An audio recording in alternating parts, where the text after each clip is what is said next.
In this video, we're going to look at two questions on the topic of radioactivity. So first of all, it says, what mass of radium with mass number 226, half-life of 1,620 years, and an alpha emitter is required to produce an average of 10 alpha particles per second. Okay, so first of all, what we want to calculate is the mass of radium. And it gave us the mass number, so I suppose we can utilize the mass number to calculate the mass from the number of particles. And the number of particles would refer to the number of nuclei decayed. So I'm going to say from the radioactive decay equation, what we know is that minus lambda t. So over here, and then it also gave us the half-life, so therefore we can calculate lambda. And I don't think alpha emitter is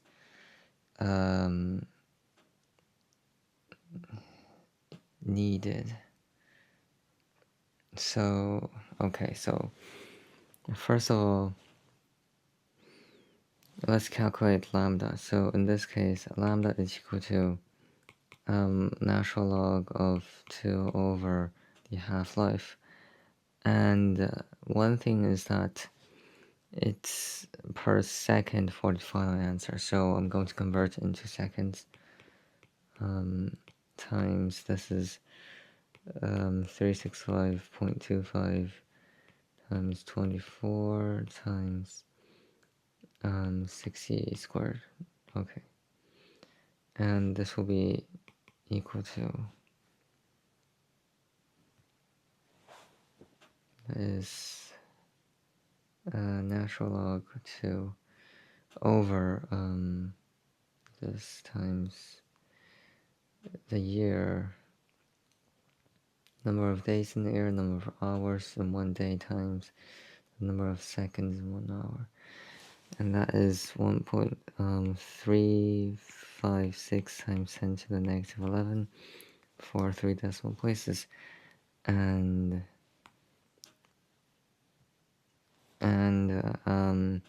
with that, the unit will be s minus 1. Okay, so yeah, and then okay, it says produce an average of 10 alpha particles per second. Okay, so for 10 alpha particles per second, this will refer to activity. So activity is basically just the number of nuclei decayed per unit time. And what we would know is that activity is equal to lambda times the number of particles. So in this case, we can say that 10 is equal to the lambda, which we just calculated over here, times 10 to the minus 11, and then times the number of particles. Yes, so therefore we can actually calculate the number of particles, which would be, that is 10 divided by this, and that is, I'm going to say 7.376 times 10 to the power of, this is 11 particles. I'm not going to write units over here, so what we want is the mass of radium. So now we know the number of particles. Okay, so first of all, mass can be expressed in the form of the number of moles times the MR, which is the relative molecular mass, and that is given as 226. And for the number of moles, we can also express it in the form that number of particles over the Avogadro constant. So yeah, so over here,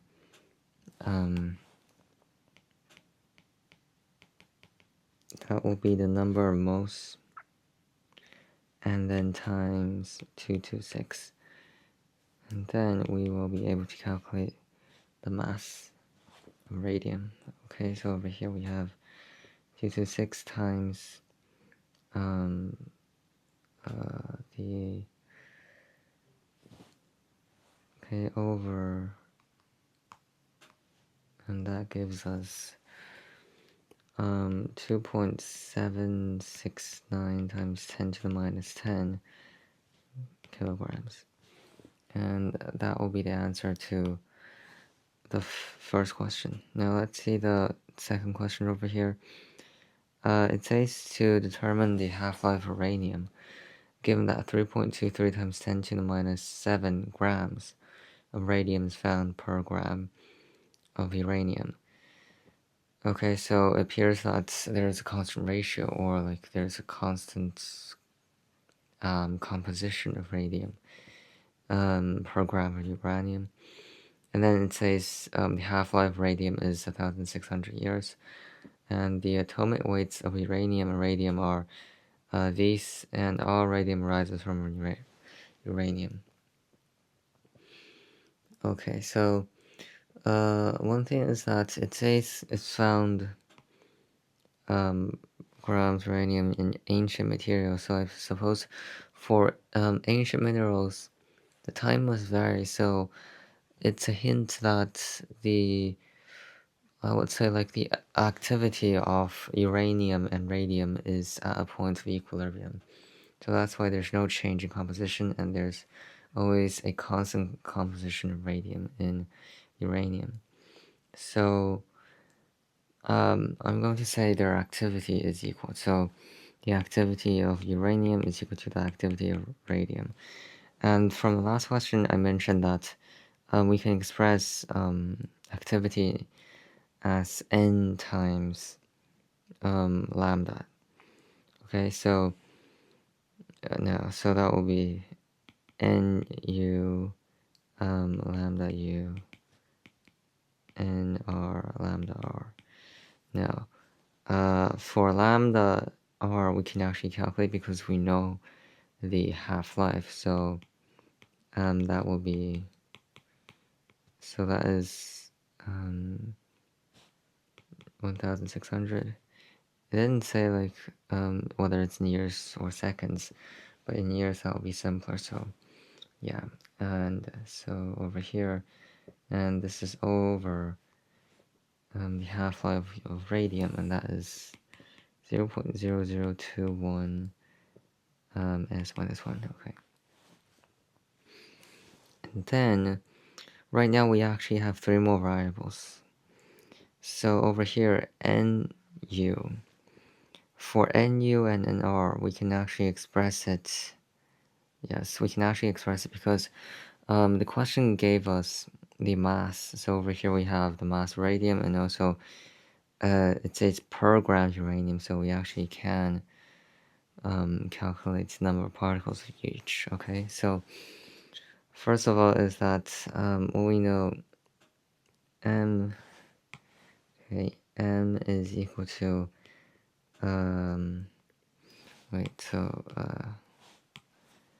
the number of moles is equal to m over mr. Okay, so and what we know is that n is also equal to the number of particles over the Avogadro constant. So I'm going to say a, and this is equal to m over mr. So therefore, n is just equal to ma over mr. And if we put this back in this equation, I'm going to calculate it first for each one. So first of all, for Nu, that will be uranium over here. So that will be equal to the mass, which is 1 gram. So that will be this, and then times the Avogadro constant, and divided by the MR, which is given in the question as 238. And that is a rather large number. So that would be 529 times 10 to the power of, this is What is this? 3 times 6, that's 18. Okay, and then so nr will be equal to nr will be equal to that is 10 to the power of, because it's in grams, so that is 10 to the power of minus 10. And then times the Avogadro constant and divided by the MR, which is 226. That is equal to a small number over here, so that's 8.604 times 10 to the that is 911. Okay, and so therefore we can calculate lambda u. So lambda u will be equal to I'm not going to rewrite numbers over here because we have this over on the right side. So that will be nr. Okay, so nr, that is over here 10 to 11, and then times lambda r, so that will be 0.0021 over this 10 to the 18. Okay, so that is over here 7.144 times 10 to the minus 10 is minus 1. So the half-life of uranium will be equal to natural log 2 over lambda u, and that will be equal to natural log 2 over lambda u, which is essentially 7.144 is 10 to the minus 10, and that is let's say 9.703 times 10 to the 8 years. That's a very long time, and that will be the answer to the question.